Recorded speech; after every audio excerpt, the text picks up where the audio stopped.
everyone, my name is Alyssa Suddith and I'm a Master's of Athletic Training student here at UWA, and today we're going to be talking about joint mobilizations of the upper and lower extremities.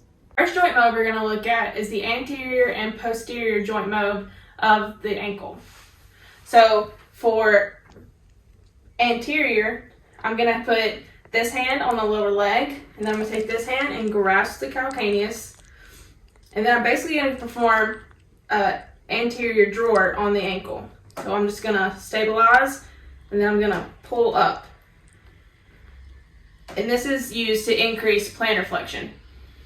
For the posterior joint mob, I'm just basically going to switch my hands around. So I'm going to put this hand on the undersurface of the lower leg, and I'm going to put this hand on the top of the foot.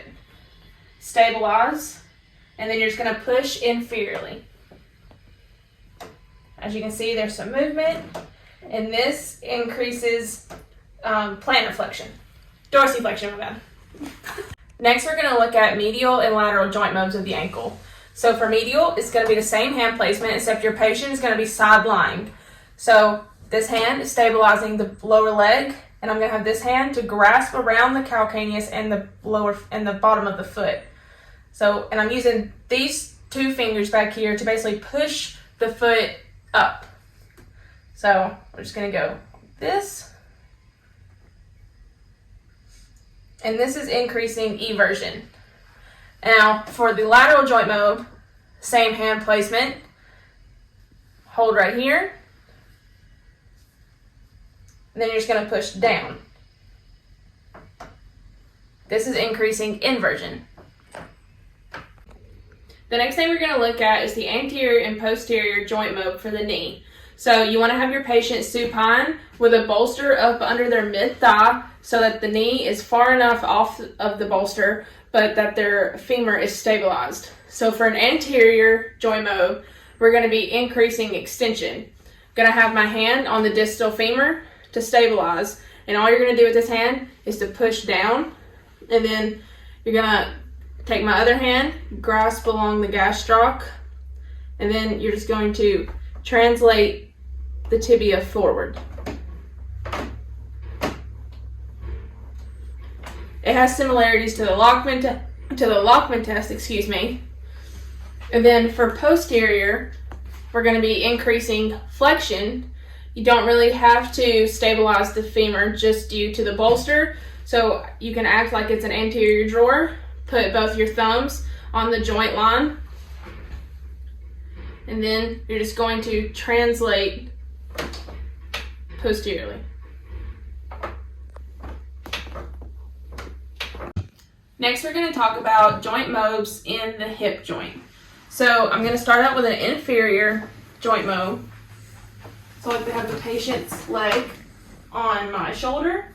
I'm just going to wrap my hands around their thigh. Then I'm basically just pulling toward my body.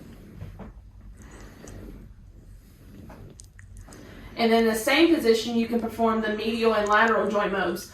So for the lateral joint mob, I'm going to use this arm, and I'm going to pull that inferior distraction, and then I'm going to use this arm and push the leg laterally. And this is going to help with adduction, my bad. So distraction.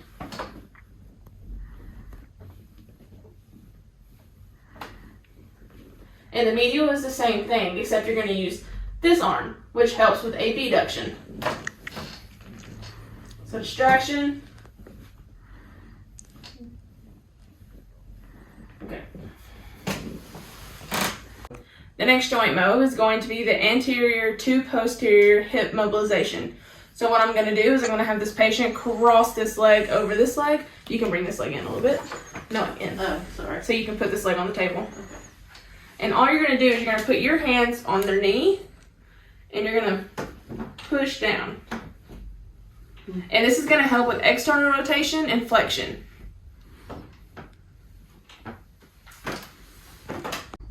The next thing we're going to talk about is the anterior and posterior joint mobs of the glenohumeral joint. So the first, we're going to start out with anterior. I like to have my patient to be prone on the table. I'm going to bring her arm out to 90 degrees. I'm gonna put my leg up under here under the table just to support the arm. My stabilizing hand is gonna be underneath the arm to hold it.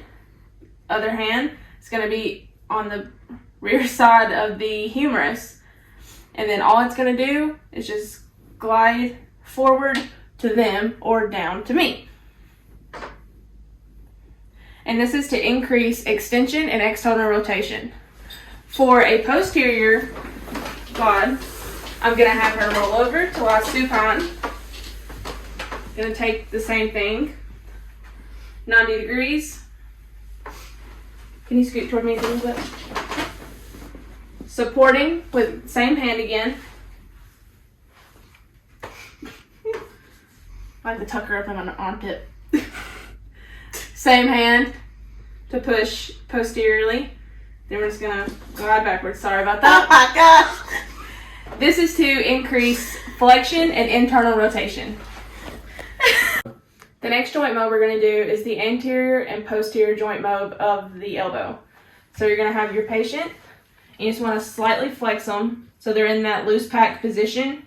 And I'm going to set my hands up like I'm doing a lockman to the knee. So I'm going to put my palm right here, and then I'm going to grasp their forearm, and then I'm just going to pull forward. And this is going to be a joint mob for flexion. And then I'm going to use the same technique, except I'm going to move my stabilization hand on the undersurface of the arm. And then I'm going to use this hand to put pressure and push down on the forearm. And this is for extension of the elbow.